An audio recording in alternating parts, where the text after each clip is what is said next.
우리 함께 기도하시고 금요 기도회 예배를 하나님 앞에 올려드리기 위해 또 나아가기 원합니다. 기도하겠습니다.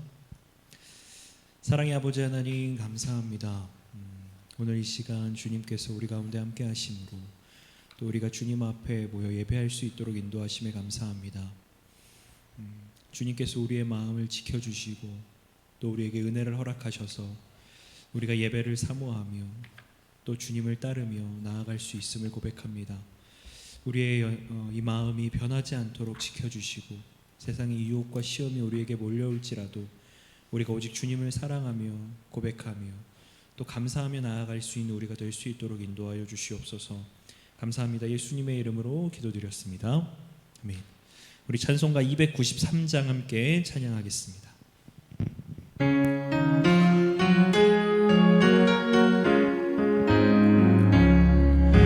주의 사랑 비칠 때의 기쁨 오네. 근심 걱정 물러가고 기쁨 오네. 기도하게 하시며 희미한 것 물리쳐 주의 사랑 비칠 때 기쁨 오네. 그 큰 사랑 내 맘속에 충만하게 비칠 때에 찬송하네. 그 큰 사랑 내 맘속에 화평함과 기쁨 주네. 그 큰 사랑 주의 사랑 비칠 때에 이 세상은 아름답고 활기차게 나변하네. 화평 중에 내 영혼 영광스런 새 생명 다시 찾게 되었네. 그 큰 사랑 그 큰 사랑 내 마음속에 충만하게 비칠 때에 찬송하네. 그 큰 사랑 내 마음속에 화평함과 기쁨 주네. 그 큰 사랑 주의 사랑 비칠 때에 이 세상은 어둠 슬픔 중한 짐이 다 사라져 우리들의 가는 길 밝히 비춰주시며 복을 받게 하시네. 그 큰 사랑 그 큰 사랑 내 마음속에 충만하게 비칠 때에 찬송하네. 그 큰 사랑 내 마음속에 화평함과 기쁨 주네. 그 큰 사랑 주의 사랑 비칠 때에 그 광채가 찬란하게 우리 둘러 비치겠네. 세상 모두 이기고 천국 생활할 때도 주의 사랑 비치네. 그 큰 사랑 그 큰 사랑 내 마음속에 충만하게 비칠 때에 찬송하네. 그 큰 사랑 내 마음속에 화평함과 기쁨 주네. 그 큰 우리 3절 한 번 더 찬양합니다.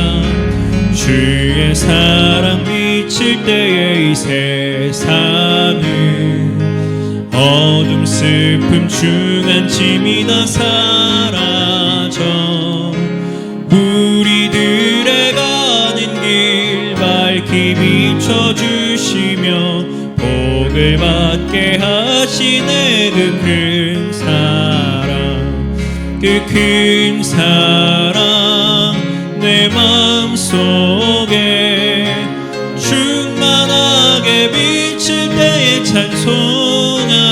찬송하네. 그 큰 사랑 내 마음속에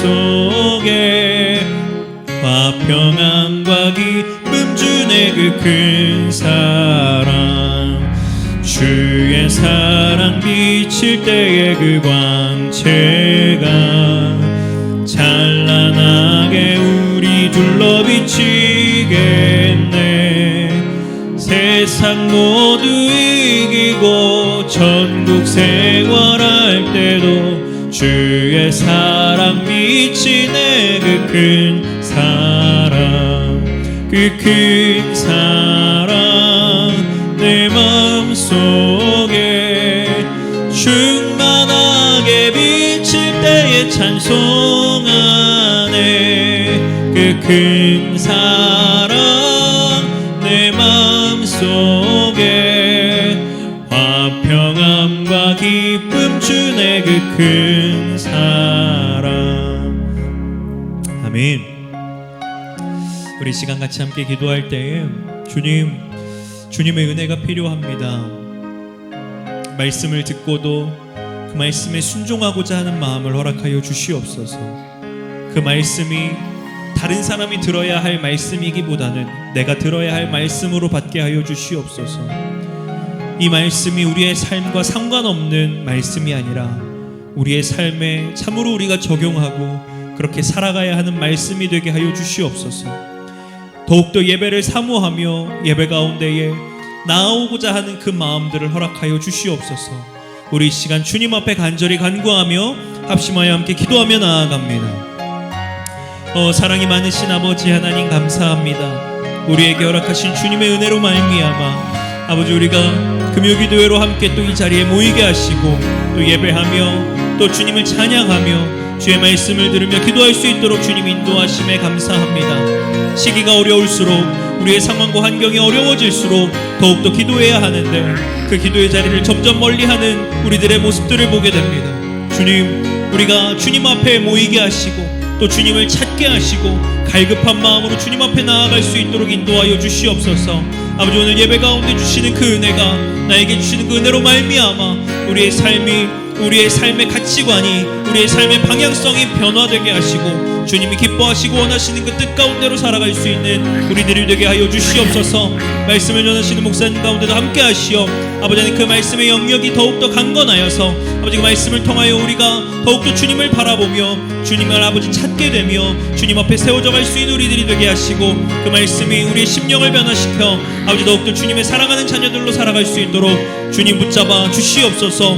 더욱더 주님을 의지하며 더욱더 주님과 함께하길 원하며 간구하오니 주님 우리 가운데 인도하시고 함께하여 주시옵소서.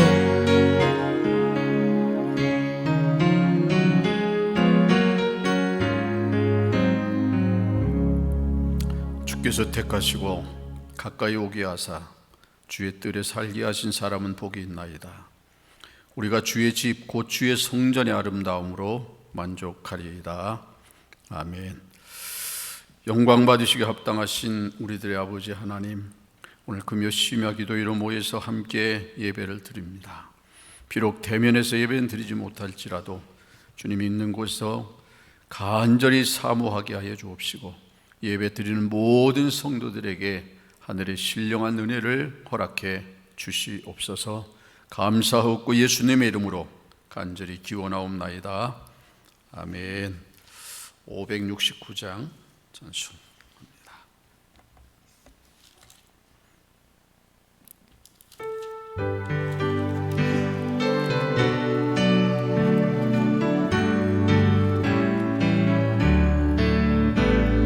선한 목자 되신 우리 주 항상 인도하시고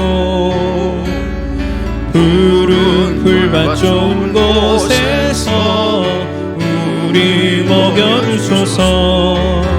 선한 목자 구세주여 항상 인도하소서. 선한 목자 구세주여 항상 인도하소서. 양의 문이 되신 예수여 우리 영접하시고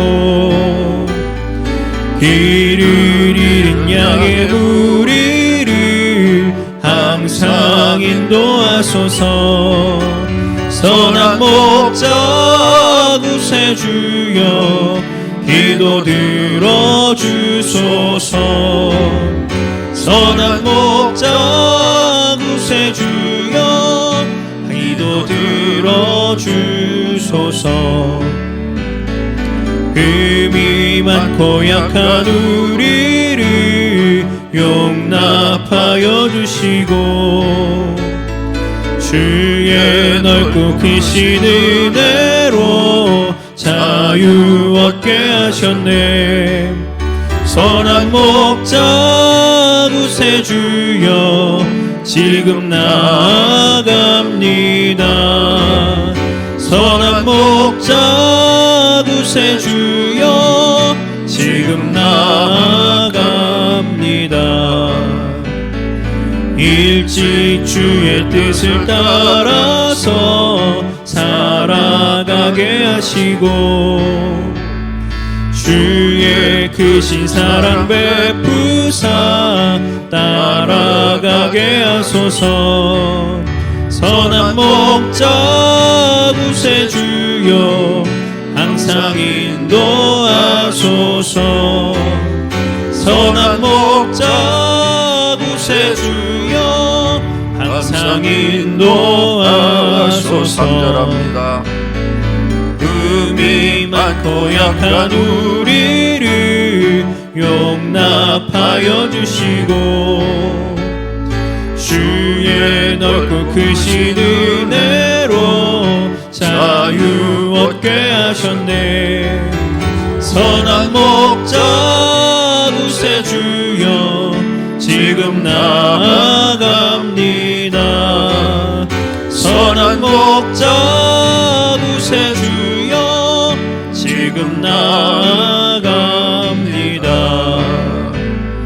일찍 주의 뜻을 따라서 살아가게 하시고 주의 크신 사랑 베푸사 따라가게 하소서. 선한 목자 구세주여 항상 인도하소서. 선한 목자 구세주여 항상 인도하소서.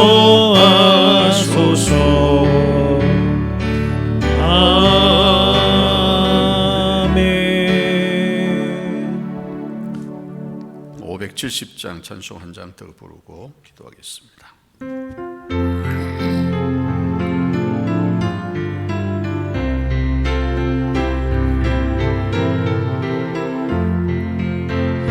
주는 나를 기르시는 목자요 나는 주님의 귀한 어린 양. 푸른 풀밭 맑은 시냇물가로 나를 늘 인도하여 주신다. 주는 나의 좋은 목자 나는 그의 어린 양. 저를 따라 꼴을 먹여주시니 내게 부족함 전혀 없어라. 예쁜 새들 노래하는 아침과 노을 비키는 고운 황혼에 사랑하는 나의 목자 음성이 나를 언제나 불러주신다. 주는 나의 좋은 목자 나는 그의 어린 양. 저를 따라 꼴을 먹여주시니 내게 부족함 전혀 없어라. 못된 짐승 나를 핥지 못하고 거친 비바람 삼지 못하리.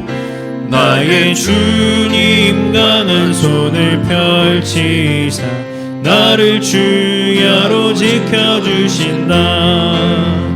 주는 나의 좋은 목자, 나는 그의 어린 양. 저를 따라 꼴을 먹여주시니 내게 부족함 전혀 없어라.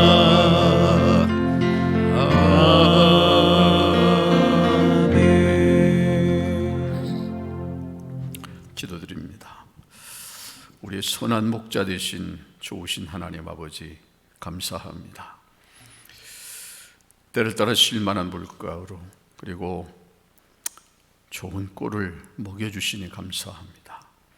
사망의 음침한 골짜기 다닐지라도 해받지 않도록 지켜주시니 또한 감사를 드립니다. 아버지 하나님, 오늘까지 우리가 올 수 있었던 것은 하나님의 은혜였고 도움이었습니다. 세상이 참 험합니다. 할 수만 있으면 믿는 자라도 넘어뜨리기 위해서 삼킬 자를 찾고 있고, 수많은 유혹들이 우리를 지금도 미혹하고 있습니다. 그럼에도 우리가 여기까지 올 수 있었고 오늘 또 주님 앞에 예배 드릴 수 있음은 하나님의 은혜와 축복인 것을 다시 한번 고백합니다. 하나님, 앞으로 우리의 살아갈 길도 주님께서 책임져 주시고 인도해 주셔서 한 사람도 실족하거나 세상 유혹에 미혹당하지 않게 하시고 끝까지 믿음을 지켜 승리하게 하여 주시옵소서.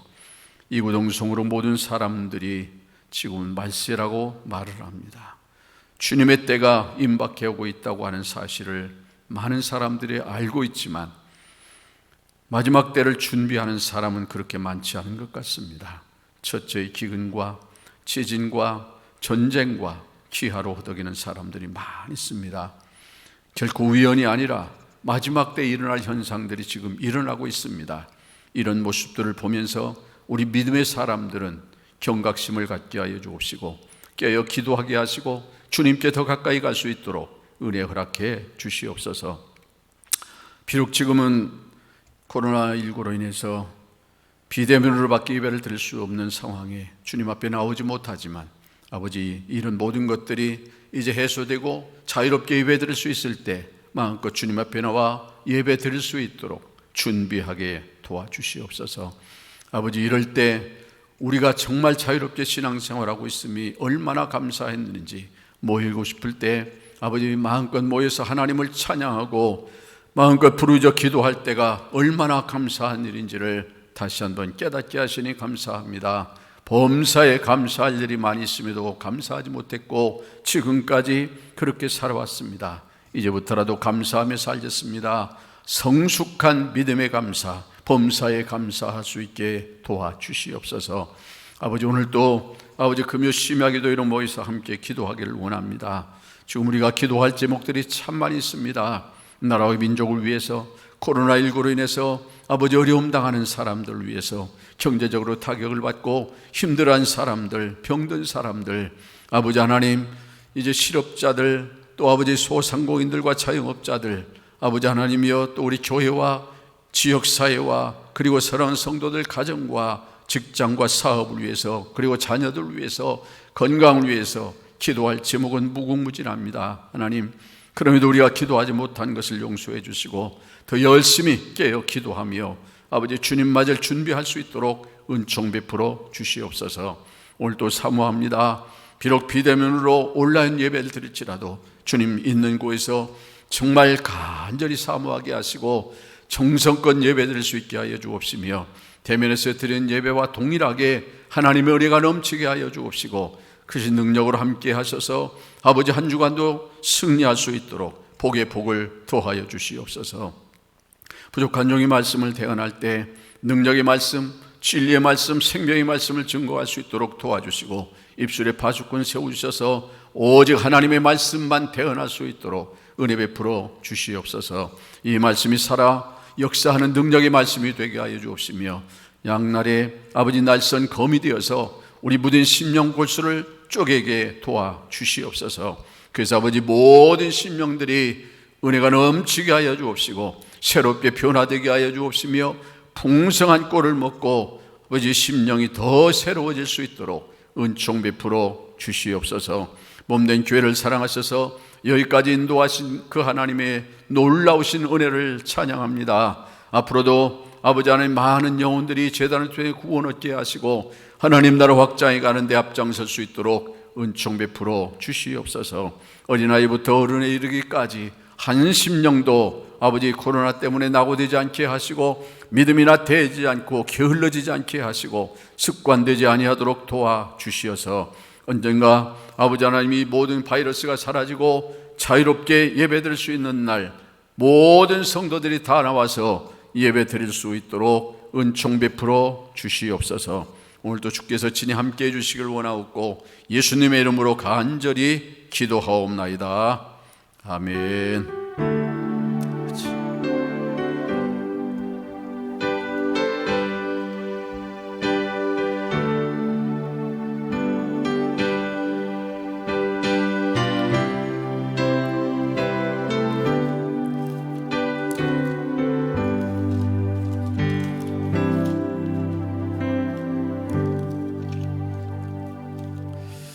요한복음 10장에서 말씀 보겠습니다.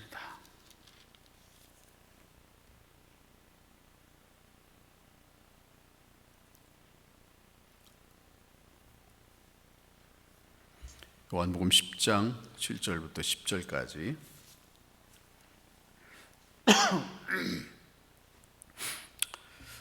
봉독해 드립니다. 그러므로 예수께서 다시 이르시되 내가 진실로 진실로 너희에게 이르노니 나는 양의 문이라.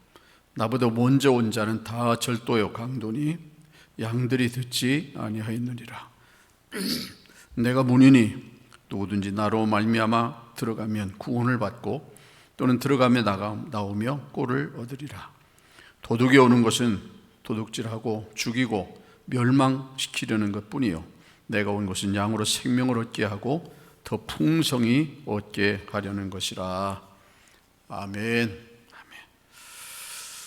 네, 오늘 또 비록 온라인으로 예배드리지만 그곳에 하나님의 은혜가 넘쳐나기를 바랍니다. 풍성한 삶의 비결이라고 하는 제목으로 말씀을 드리면서 함께 은혜를 나누려고 합니다. 예수님 말씀하였습니다. 내가 온 것은 양으로 생명을 얻게 하고 더 풍성히 얻게 하려 하는 것이라. 여러분, 예수를 믿으면 구원을 받습니다. 그런데 구원을 얻었다는 것은 곧 생명을 얻었다는 것과 같은 의미입니다. 그런데 여기서 말하는 생명은 우리가 가지고 있는 목숨과는 다릅니다. 일반적으로 사람들이 가지고 있는 목숨은 헬라어로 푸시케라고 말하는데 이 푸시케는 우리의 죽음과 함께 끝이 난, 그런데 주님이 우리에게 주시는 생명은 헬라어로 조에라고 말하죠. 조에는 일시적인 것이 아니라 영원한 생명을 의미하고 있습니다. 예수님은 이 영원한 생명을 저와 여러분에게 주시기 위해서 이 땅에 육신을 입고 오셨고 짧은 33년의 생애를 마치고 십자가에 죽으셨다가 다시금 우리에게 영원한 부활의 소망을 주시기 위해서 부활하셨습니다. 그래서 이제부터 그 예수 그리스도를 누구든지 믿기만 하면 이 영원한 생명이 주어진다고 말씀하고 있습니다. 요한일서 5장 11절부터 13절까지 보면 또 증거는 이것이니 하나님 우리에게 영생을 주신 것과 이 생명이 그의 아들 안에 있는 그것이니라. 아들이 있는 자에게는 생명이 있고 하나님의 아들이 없는 자에게는 생명이 없느니라. 내가 하나님의 아들의 이름을 너희에게 믿는 너희에게 이것을 쓰는 것은 너희로 하여금 너희에게 영생이 있음을 알게 하려 함이라. 그렇습니다. 우리에게 영생을 주신 것과 생명이 그의 아들 안에 있는 것이다. 아들이 있는 자에게는 생명이 있고 하나님의 아들이 없는 자에게는 생명이 없느니라 말씀하였습니다. 이 말이 무슨 말입니까? 하나님을 믿는 구원받은 사람과 하나님을 믿지 아니하는 멸망받을 사람은 다를 수밖에 없다는 것을 우리에게 확실하게 말씀해 주시고 있습니다. 하나님 우리에게 이 생명, 영생의 축복 주시려고 예수 그리스도를 이 땅에 보내주셨습니다. 그리고 우리의 모든 죄를 담당하시기 위해서 십자가에 죽으셨고 다시금 부활의 소망을 주시기 위해서 사흘 만에 살아나셨습니다. 여타 어느 종교도 부활하신 그런 종교는 아무것도 없지요. 그래서 오직 우리 기독교만 예수 그리스도가 다시 부활하셔서 이 부활의 소망을 갖게 해 주신 것입니다. 모든 성도들이 여기까지는 쉽게 이해를 합니다. 그래서 물어보죠. 여러분 구원을 얻었습니까? 라고 물으면 자신 있게 네라고 대답을 합니다. 여러분 영원한 생명을 얻었습니까? 그럼 역시 자신 있게 네라고 대답을 하죠. 그런데 그런 풍성한 그런 삶을 살고 있습니까? 라고 질문하면 거의 대다수 대답을 못합니다. 예수님 분명히 양으로 생명을 얻게 하고 더 풍성히 얻게 하기 위해서 이 땅에 오셨다고 말씀합니다. 따라서 이 말씀대로라면 생명을 얻을 뿐만 아니라 풍성한 삶도 살아야 합니다. 그런데 대부분 성도들이 이 풍성한 삶을 살지 못하고 있는 거죠. 왜 그럴까요? 그것은 예수님을 삶의 중심에 모시지 않기 때문에 그렇습니다. 그래서 예수님은 우리가 말하는 주일날 아니라 일요일날 교회에서 잠깐 찾고 그것으로 끝나는 이런 삶을 사는 사람들이 많이 있습니다.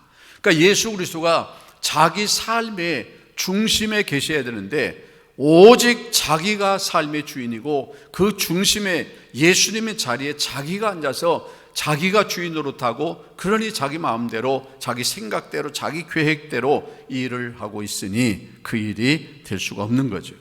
나머지 생활은 자기 힘으로 자기 노력으로 열심히 산 것입니다.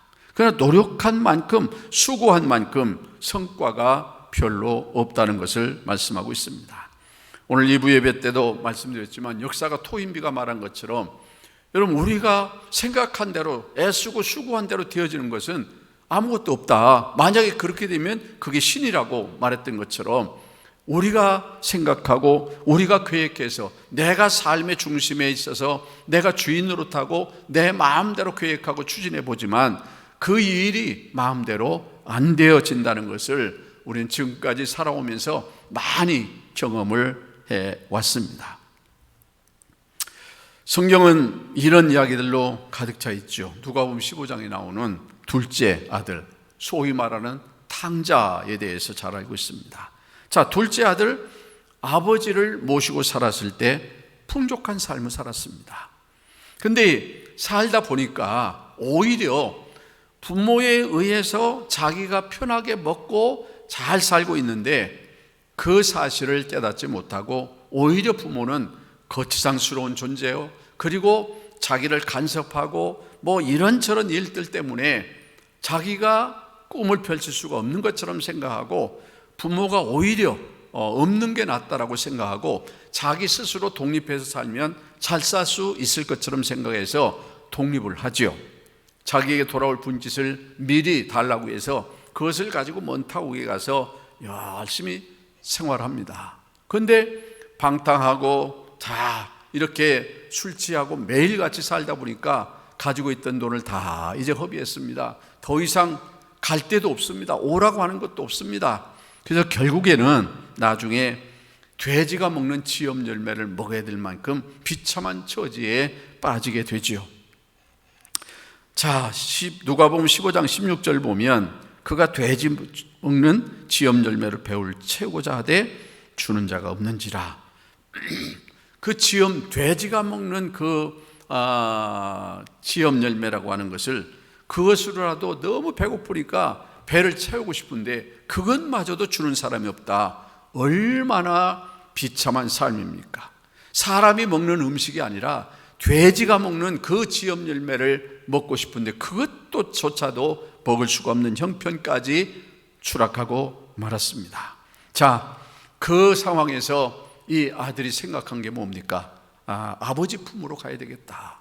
내가 아버지 품에 아버지와 함께 있을 때 풍족한 삶을 살았는데 내가 왜 아버지를 떠나서 이런 고생을 하나? 그래서 그때서 돌이켜서 아버지를 생각하게 되어졌던 거죠.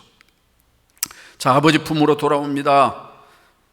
누가복음 15장 20절, 23절, 24절 보면 일어나서 아버지께 돌아가니라. 아버지는 종들에게 이르되 제일 좋은 옷을 내어다가 입히고 손에 가락지를 끼우고 발에 신을 신기라. 그리고 살찐 송아지를 끌어다 잡으라. 우리가 먹고 즐기자. 이 내 아들은 죽었다가 다시 살아났으며 내가 잃었다가 다시 얻었노라 하니 그들이 즐거워하더라. 자, 이제 돌아왔습니다.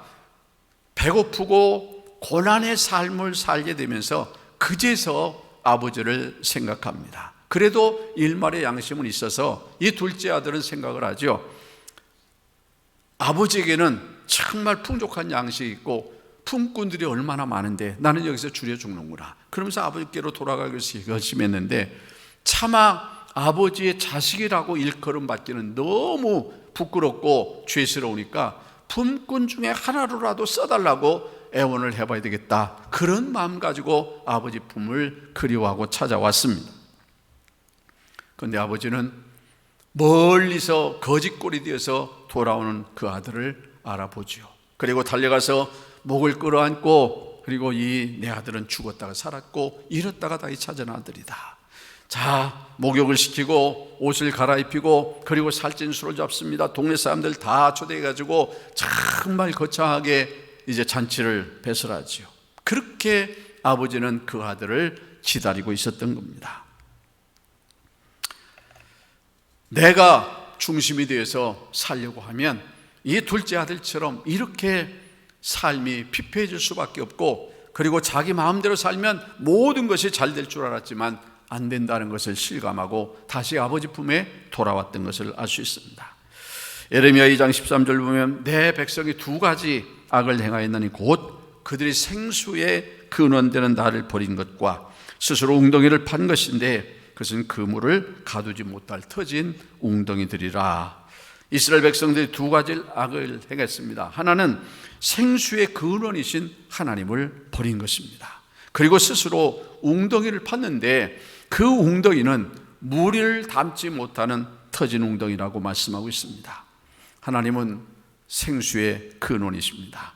하나님 모든 복의 근원이십니다. 그런데 이런 하나님을 옆으로 제껴놓는 사람들이 너무 많이 있지요. 여러분, 바쁘다는 핑계로 말씀 묵상을 귀찮아한다든지 기도하는 것을 미루는 것이 바로 하나님을 옆으로 제껴놓는 것입니다. 그리고 자기 힘으로 열심히 해보지만 별로 삶은 나아지지 않습니다. 오히려 실패의 연속이고 실수의 연발이죠. 이게 우리 인간의 모습입니다. 하나님 없이 내가 주인이 돼서 정말 잘 될 것 같고 잘 살 수 있을 것 같은데 해보면 안 되는, 이게 인생인 거예요. 우리 인간은 한계가 있는 존재입니다. 무한한 능력의 존재가 아니라 유한한, 그것도 모든 능력은, 모든 지혜는, 모든 기술이나 경험은 다 한계가 있기 마련입니다. 그 이상은 더 이상 할 수 없는 것이 인간의 힘이고 지혜입니다. 그러나 하나님은 무한하신 능력을 가지신 분입니다. 이 천지 만물을 말씀으로 창조하실 만큼 능력이 무한하신 그런 하나님이시기 때문에 그 하나님을 내 삶의 중심에 모시고 그리고 주인으로 모시고 살아야 모든 행사가 형통해질 수 있다는 것입니다.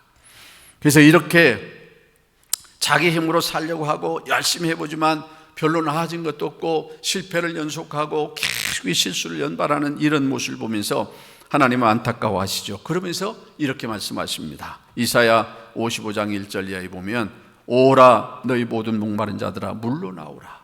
돈 없는 자도 오라. 너희는 와서 사 먹되 돈 없이 값 없이 와서 포도주와 젖을 사라.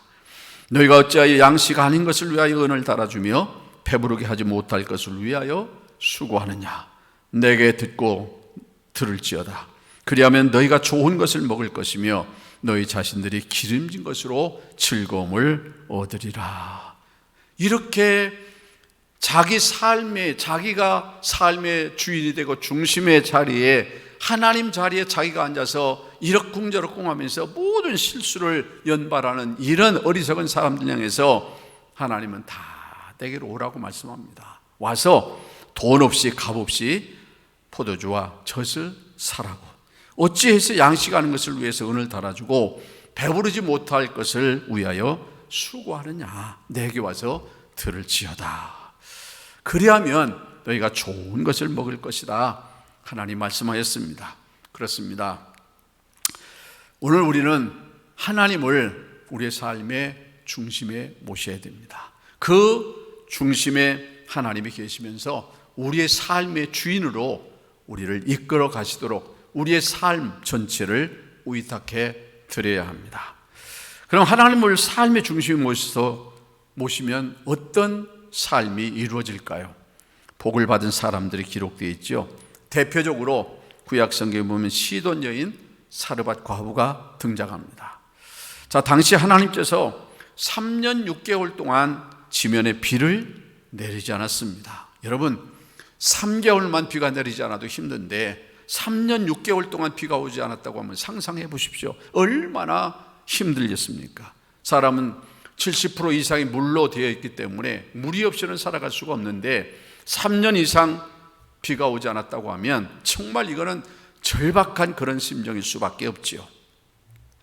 따라서 이 과부 3년 6개월 동안 참 힘들게 지내오면서 이제 마지막 아들 하나와 함께 한 번 먹을 분량 밀가루와 기름밖에 없었습니다. 그것으로 한 번 양식을 만들어 먹고 이제는 죽을 수밖에 없는 상황.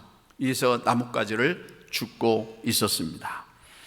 자, 이제 마지막 떡을 해먹고 아들과 함께 죽는 날만 기다리는 처지에 있을 때 이런 과부의 집에 하나님의 보냄받은 엘리야 선지자가 그곳에 찾아오지요.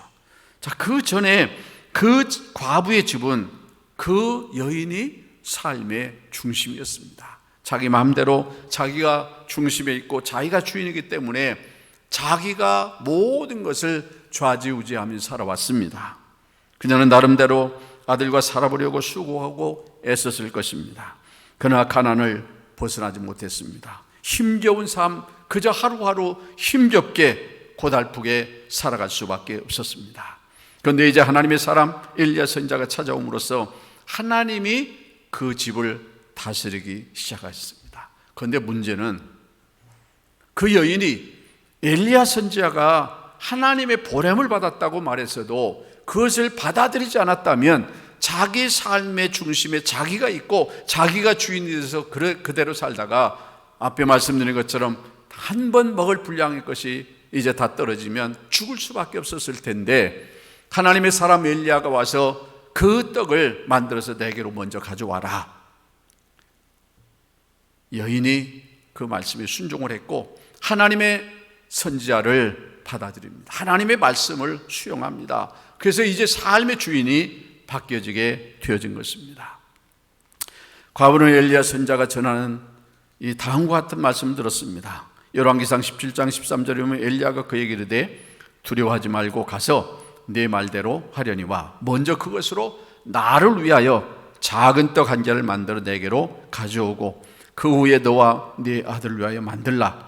이스라엘의 하나님 여호와의 말씀이 나 여호와가 비를 지면에 내리는 날까지 그 통의 가루가 떨어지지 아니하고 그 병의 기름이 없어지지 아니하리라 하셨느니라. 자, 어떻게 생각해 보면 참 비정하기도 해요. 왜냐하면 그 마지막 한 끼 먹을 수밖에 없는 분량의 것을 어떻게 매정하게 자기를 위해서 가져오라고 했을까? 인간적으로 생각하면 참 매정하기도 하지만 그럼에도 불구하고 그것이 하나님의 말씀이라고 하나님께 주신 말씀이라고 하니까 그 여인은 그것을 받아들였던 것입니다. 이 말씀에 순종했더니 놀라운 기적이 일어나지요. 아무리 가져다 먹어도 이 통에 가루가 떨어지지 아니하고 병의 기름이 떨어지지 않는 것입니다. 열왕기상 17장 15절 보면 그가 가서 엘리야의 말대로 하였더니 그와 엘리야와 그의 식구가 여러 날 먹었으나 여호와께서 엘리야를 통하여 하신 말씀같이 통에 가루가 떨어지지 아니하고 병의 기름이 없어지지 아니하니라. 참 하나님의 은혜가 충만하게 임했습니다. 삶의 중심에 누가 있느냐에 따라서 이렇게 달라진다는 것을 우리에게 보여주고 있습니다. 여러분, 여러분의 삶의 중심에 하나님을 모시고 살기를 바랍니다. 그리고 그분 말씀에 순종할 수 있기를 바랍니다. 그러면 저와 여러분의 삶에도 하나님께서 모든 필요를 풍성하게 채워주시고 은혜를 허락해 주실 것입니다. 시몬 베드로는 예수님 제자가 되기 전에 고기 잡는 어부였습니다. 갈릴리 바다에서 어부로 잔뼈가 굵은 그런 사람이지요. 그는 자신의 고기 잡는 기술과 경험을 총동원해서 밤새도록 그물을 내렸지만 한 마리도 잡지를 못했습니다. 피곤하고 지친 몸을 이끌고 바닷가에서 이제 빈 그물을 씻고 있었죠. 그때 예수님 찾아오셨습니다. 예수님은 시몬 베드로의 배에 올라타서 육지에서 조금 뛰게 하신 후에 그 배에 앉으셔서 무리들에게 말씀을 전하셨습니다. 그리고 말씀을 마치고서 시몬 베드로에게 말씀하죠. 깊은 데로 가서 그물을 내려 고기를 잡으라. 자, 그때 시몬 베드로가 뭐라고 말씀합니까? 누가복음 5장 5절에 시몬이 대답하여 이르되 선생님, 우리들이 밤이 새도록 수고하였을 때 잡은 것이 없지만 말씀을 의지하여 그물을 내리리다. 여러분, 이게 삶의 주인의 자리를 내어 드리는 것입니다. 아마 보통 사람 같으면 이런 하나님의 말씀, 예수님의 말씀 들었을 때 아마 이렇게 반문할 수 있었을 겁니다. 예수님, 적어도 이 바다에서는 내가 잔뼈가 굵은 사람입니다. 나는 고기 잡는 전문가입니다. 어부입니다. 밤새도록 내가 고기를 잡으려고 했었는데 고기를 잡지 못했습니다. 지금은 고기 잡는 시간도 아니고 예수님 말씀하시는 그곳에는 고기가 잡히는 곳도 아닙니다. 아마 이렇게 자기 상식이나 경험을 토대로 해서 그렇게 반문하고 불순종할 수도 있지요. 그런데 베드로는 그 말을 듣고 당장 우리들이 밤이 받도록 수고하시되 얻은 것이 없지만 말씀에 의지해서 그물을 내리겠습니다. 여러분, 얼마나 고기를 많이 잡았든지 배에 가득 채우게 되었지요. 누가복음 5장 6절에 하면 그렇게 하니 고기를 잡은 것이 심히 많아 그물이 찢어지는지라. 이에 다른 배에 있는 동무들에게 손짓하여 와서 도와달라 하니 그들이 와서 2배의 채움에 잠기게 되었더라. 자기 경험 또 자기의 어떤 노하우라든지 기술이라든지 이런 것 가지고 고기를 잡으려고 했어도 잡지 못했는데 예수님 말씀에 순종하니까 고기를 잡더라. 이 말은 무슨 말입니까? 내가 지금까지는 주인이었습니다. 내가 그 고기 잡는 전문가이기 때문에 나보다 더 잘 아는 사람이 없다. 나보다 고기를 더 잡는 사람이 없을 것이다 라고 아마 자부하고 살았을지 모르지만 예수님 말씀에 순종해서 그물을 내렸더니 이제 삶의 주인을 주님에게로 이관시켜드렸더니 이런 엄청난 기적이 나타났다. 그래서 예수님 다음과 같이 말씀합니다. 요한복음 15장 4절에 내 안에 거하라. 나도 너희 안에 거하리라. 가지가 포도나무에 붙어있지 아니하면 스스로 열매를 맺을 수 없음 같이 너희도 내 안에 있지 아니하면 그러하리라. 나는 포도나무요 너희는 가지라. 그가 내 안에 내가 그 안에 있으면 사람이 열매를 많이 맺나니 나를 떠나서는 너희가 아무것도 할 수 없습니다. 그렇습니다. 우리는 가지에 불과합니다. 예수 그리스도가 포도나무 되십니다. 그 포도나무에 붙어 있을 때만 열매를 맺을 수 있습니다. 우리는 내가 주인이 돼서는 아무것도 할 수 없습니다. 우리 주님이 내 삶의 주인이 되시도록 우리의 중심에 예수님을 모셔야 합니다. 요한 3서 1장 2절에 사랑하는 자의 내 영혼이 잘된 같이 내가 범사에 잘되고 강건하기를 내가 간구하노라. 범사가 잘되는 비결은 다른 것이 아니라 영혼이 잘 돼야 됩니다. 하나님과의 관계가 먼저 우선시 돼야 모든 범사가 잘 되고 강건한 축복까지도 허락해 주신다 말씀합니다. 여러분, 풍성한 삶을 원하십니까? 예수님을 삶의 중심에 모시기 바랍니다. 예수님을 삶의 중심에 모신다는 것은 무엇입니까? 말씀 묵상과 그리고 기도의 삶을 우선순위에 두는 것입니다. 아무리 바빠도 말씀과 기도를 먼저 할 수 있기를 바랍니다. 지금까지 내가 내 삶의 주인으로 행세하면서 그 주님이 계셔야 될 자리에 내가 앉아서 그저 좌지우지하고 내 마음대로 했는데 계속해서 실패하고 실수를 해오지 않았습니까? 이제 삶의 주인 주님의 자리에 내어드리시길 바랍니다. 그리고 그 주님을 나의 중심 자리에 모셔드리시길 바랍니다. 그분이 이끄시는 대로 따라가십시오. 말씀대로 순종하십시오. 그러면 하나님께서 놀라운 축복을 허락해 주실 것입니다. 이런 삶이 풍성한 삶인 것입니다. 여러분 모두가 그 말씀에 의지해서 주님을 나의 주님으로, 나의 주인으로 모시고 살아서 풍성한 삶을 누릴 수 있기를 주님의 이름으로 축복합니다. 기도하겠습니다. 자비하신 아버지 하나님 감사합니다. 지금까지 우리의 삶을 돌아봅니다. 예수 그리스도를 내가 구주로 영접하고 살고 있음에도 때때로 내가 삶의 주인이 되어서 내 마음대로, 내 생각대로, 내 계획대로 모든 일을 해보려고 하다가 얼마나 많은 실패를 거듭하고 실수를 아버지 연발했는지 알 수가 없습니다. 이게 내 모습입니다.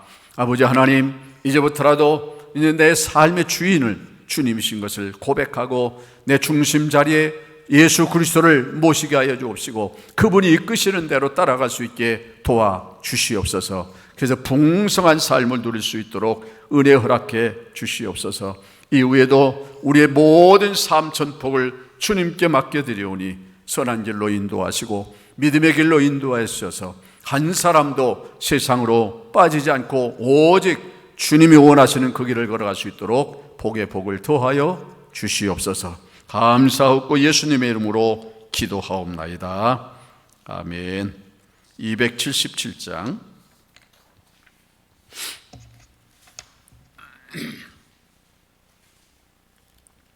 277장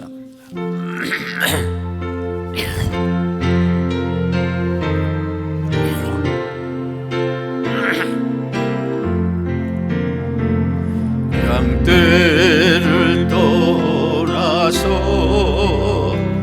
길 잃어버린 나 목자의 소리 싫어서 먼 길로 나갔네. 방탕한 이는 불효행하여 아버지 음성 싫어서 먼 길로 나갔네. 양 잃은 목자는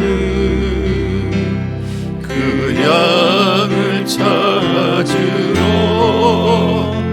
산 넘고 강을 건너며 사막을 지났네. 갈 길을 모르고 나 지쳐 있을 때 그 목자 마침 나타나 날 구원하셨네. 내 목자 예수는 날 사랑하셔서 그 피로 날 씻으사 온전케 하셨네. 이리 양 찾아 큰 위로 주시고 그 우리 안에 이끌어 늘 보호하시네. 양떼를 떠나서 맘대로 다녔네.